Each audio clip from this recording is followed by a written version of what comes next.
जैसा कि नाम है, आप तक पहुंचाएंगे सही और सटीक खबर। जनता की सुननी है और सरकार को सुनानी है। ये है आई ऑफ ट्रुथ। नमस्कार दोस्तों, आप देख रहे हैं आई ऑफ ट्रुथ और मैं हूं आपके साथ अनु जैन रोहतगी।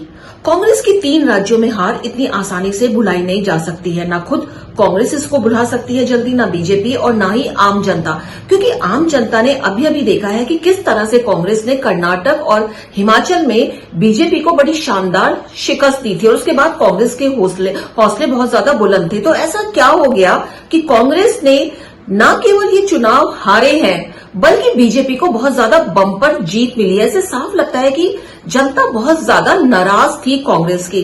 क्या ऐसे कारण है, इस पर हम आज बात करेंगे। और इसके बाद एक खतरा यह भी हो रहा है कि जो राहुल गांधी की इमेज काफी अच्छी सुधर गई थी भारत जोड़ो यात्रा के बाद, अब लग रहा है कि कहीं से उनकी फिर से पप्पू वाली इमेज वापस तो नहीं आ जाएगी और लोग इस बारे में चर्चा तो नहीं करेंगे कि राहुल गांधी ने कुछ एक ऐसे बयान दिए जिसका बहुत जबरदस्त नुकसान कांग्रेस को उठाना पड़ा। दूसरी तरफ प्रियंका गांधी ने भी जिस तरह से इमेच्योर बयान दिए, दूसरों का मजाक उड़ाया स्टेज पर, उससे भी ये कहा जा रहा है कि प्रियंका गांधी को भी कोई इसी तरह का तबका ना मिल जाए इन चुनावों के बाद। ये तो खैर बात की बात है, लेकिन सबसे पहले हम चर्चा करते हैं। सबसे पहले तो चर्चा यही है कि अगर आप इन 3 चुनावों में प्रचार प्रसार देखें तो राहुल गांधी और सोनिया गांधी ने खासतौर पर 2 जगह पर मध्य प्रदेश और छत्तीसगढ़ में बहुत जबरदस्त चुनाव किया और चुनावों के दौरान उनका पूरा जो फोकस था वो उनका अभद्र व्यवहार, मोदी के लिए गलत शब्दों का प्रयोग, बीजेपी के लिए गलत शब्दों का प्रयोग रहा। और जो वो देना चाहते हैं, जो कांग्रेस की नीतियां हैं, जो फायदे वो देना चाहते हैं, उन पर उन्होंने कम फोकस किया। उन्होंने ज्यादातर क्रिटिसाइज किया मोदी को और ये पर्सनल अटैक जो उन्होंने किए वो कहीं ना कहीं बूमरैंग हुए, उनके ऊपर ही उल्टा पड़ गई। दूसरा जो हम ये जिक्र हो रहा है कि अगर हम बात करें कि जो डीएमके के नेता ने बयान दिया था सनातन धर्म के ऊपर, उसकी तुलना एड्स से की थी और तमाम तरह के जो ट्रीटेबल बीमारियां नहीं है उनसे की थी। जब अगर हम कर्नाटक और हिमाचल की बात करें तो उस समय इस तरह का कोई भी बयान नहीं आया था। तो सनातन धर्म से जो जुड़े लोग हैं, जो हिंदू लोग हैं, उनका कांग्रेस के लिए कोई विरोध नहीं था और उन्होंने कांग्रेस के पक्ष में वोट दिया। लेकिन इन चुनावों में जो सनातन धर्म की निंदा हुई और सोने पे सुहागा जब हुआ, जब मल्लिकार्जुन खड़गे के जो लड़के हैं उन्होंने उसका सपोर्ट कर दिया, उसके बयान का, कि डीएमके के नेता ने क्या गलत कहा है सनातन धर्म के नीचे। आप सोचिए कि किसी धर्म को की तुलना आप एड्स से कर रहे हैं और मल्लिकार्जुन खड़गे का बेटा उसको सपोर्ट कर रहा है और कांग्रेस चुप बैठी है। तो ये जबरदस्त जो कहते हैं ना कि जनता इससे बहुत ज्यादा नाराज थी और शायद कांग्रेस को पता ही नहीं चल सका कि जनता को इसको लेकर कितनी ज्यादा नाराजगी थी। इसको लेकर के काफी सारे फिर बाद में प्रयत्न किए गए। मध्य प्रदेश की बात करें तो वहां पे कमलनाथ ने कोशिश करी इसको लेकर के कि हिंदुत्व के मुद्दे को अपनी फेवर में किया जाए। उन्होंने कहा कि नहीं, वो सनातन धर्म की जो कांग्रेस है वो, और खुद भी वो बहुत बड़े जो है वो एक तरह से रिस्पेक्ट करते हैं सनातन धर्म की। मंदिर भी गए, वो हनुमान जी के मंदिर गए, कई तमाम तरह के मंदिर गए, लेकिन लोगों के दिमाग में वो बात बैठी हुई थी कि किस तरह से सनातन धर्म की निंदा हुई और कांग्रेस ने इस पर कुछ नहीं बोला। खासतौर पर उसके 3-4 नेता जिन्होंने चुनाव प्रचार किया, इसमें तीनों ही मेन है, प्रियंका गांधी, राहुल गांधी और मल्लिकार्जुन खड़गे। और मल्लिकार्जुन खड़गे ने जहां जहां चुनाव प्रचार किया वहां लोगों को उनसे अंदर ही अंदर बहुत ज्यादा गुस्सा भी था, क्योंकि उनके बेटे ने सनातन धर्म के जो कमेंट को उसको सपोर्ट कर दिया था। तो ये 2 बड़ी वजहें रही जिसको कांग्रेस भाप नहीं पाई।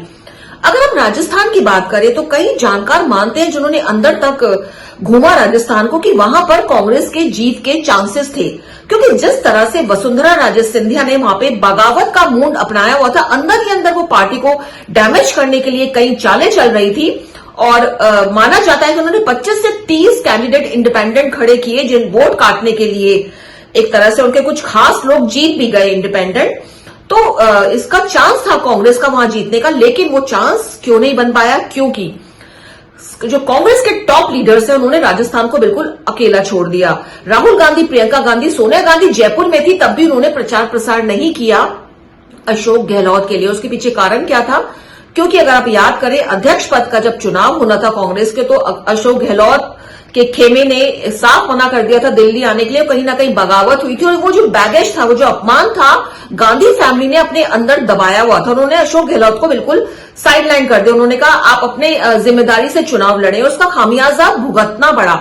हालांकि बाद में जब बहुत शोर शराबा हुआ तो राहुल गांधी वहां पहुंचे, लेकिन वहां पहुंच के उन्होंने खेल बिगाड़ दिया, पनौती बोल दिया मोदी को, और इतना बूमरैंग हुआ उनका ये। लोगों को लगा कि फिर से एक बार लगा कि जो सोच रहे थे कि राहुल गांधी में भारत जोड़ो यात्रा के दौरान जो संजीदगी आई है, जो एक गरिमा उन्होंने पहचानी है और जो लोगों से जुड़े हैं, उनको लगा कि नहीं, अभी उनका बचपना और जो भाषा में जो उनकी कमांड होनी चाहिए, जो गरिमा होनी चाहिए, वो नहीं है। कुनौती शब्द का जो उन्होंने राजस्थान में किया, वो कहीं ना कहीं बहुत ज्यादा डैमेज हुआ है। और दूसरा, अशोक गहलोत के बारे में भी कहा जा रहा है कि उन्होंने पार्टी कार्यकर्ताओं की बहुत जबरदस्त उपेक्षा की और अपने चाहने वालों को टिकट ज्यादा दिए, और अंदर ही अंदर इसका खामियाजा भुगतना पड़ा। आपको याद होगा, हमने एक प्रोग्राम में ये कहा भी था कि कांग्रेस के जो बगावत किए नेताओं ने वो कांग्रेस को बहुत ज्यादा डैमेज कर सकते हैं, लेकिन कांग्रेस ने इस बात को पूरी तरह से नजरअंदाज किया, उन नेताओं को मनाने की कोशिश नहीं की। हालांकि भाजपा के भी कई नेताओं ने बगावत की, लेकिन भाजपा ने उसको कंट्रोल किया, समय पर उसको कंट्रोल किया, उन लोगों से बातचीत की और कहीं ना कहीं उसको बैलेंस बना के रखा। लेकिन कांग्रेस ये करने में पूरी तरह से विफल हो गई, क्योंकि और एक बड़ा फैक्टर जो यहां माना जा रहा है कि ओवर कॉन्फिडेंट थी कांग्रेस को। लग रहा था कि हमने हिमाचल में अच्छा कर दिया है, हमने कर्नाटक का चुनाव भाजपा से जीत लिया, तो अब हम इन जगहों पर भी भाजपा को शिकस्त दे सकते हैं। लेकिन कांग्रेस के जो समीकरण थे, जो कांग्रेस के लीडर्स थे, बड़े बड़े नेता थे, उन्होंने ये नहीं देखा कि कुछ मुद्दे ऐसे हैं जिनको लेकर जनता का जो गुस्सा था वो कांग्रेस के लिए था, और कांग्रेस ने कभी इसको वेरीफाई या जस्टिफाई करने कुछ मुद्दे को उन्होंने जस्टिफाई करने की कोशिश नहीं करी, एक एक्सप्लेन करने की कोशिश नहीं करी। सबसे बड़ा सनातन धर्म का ही मुद्दा था कि जब डीएमके के नेता ने सनातन को कहा कि वो एड्स है, तब भी कांग्रेस का कोई बड़ा नेता बोला नहीं। थोड़े छोटे मोटे नेताओं ने प्रेस कॉन्फ्रेंस करके बोल दिया कि सब पार्टी की अपनी आइडियोलॉजी है, तो जनता को ये बात स्वीकार नहीं थी।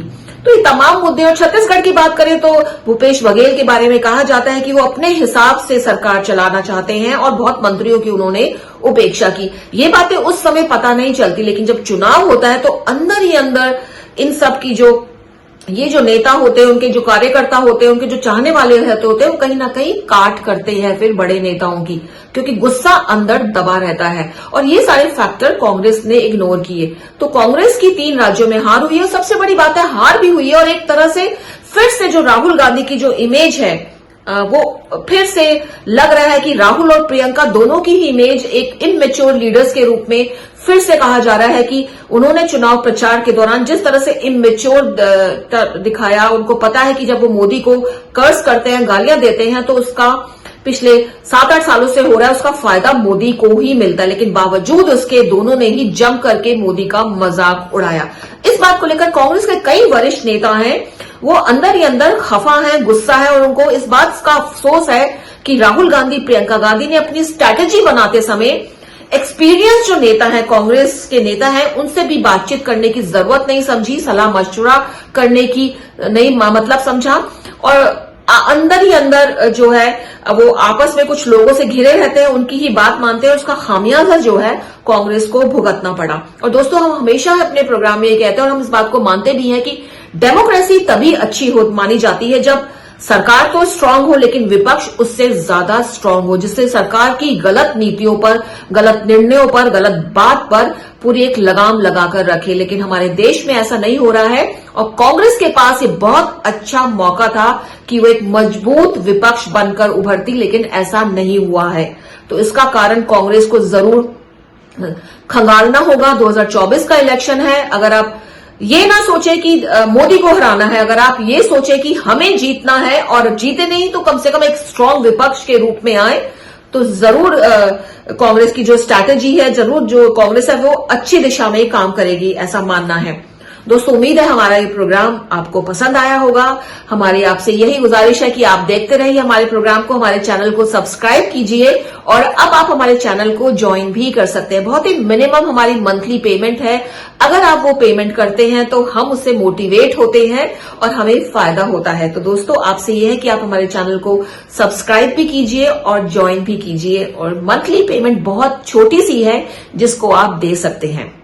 देखते रहिए, बने रहिए आई ऑफ ट्रुथ के साथ। हमारे चैनल आई ऑफ ट्रुथ को सब्सक्राइब कीजिए यूट्यूब पर, इसे फॉलो कीजिए फेसबुक पर, इंस्टाग्राम पर, ट्विटर पर और कू पर। हमारे चैनल के बारे में फीडबैक देने के लिए हमें मेल कीजिए ioftruth.6@gmail.com पर।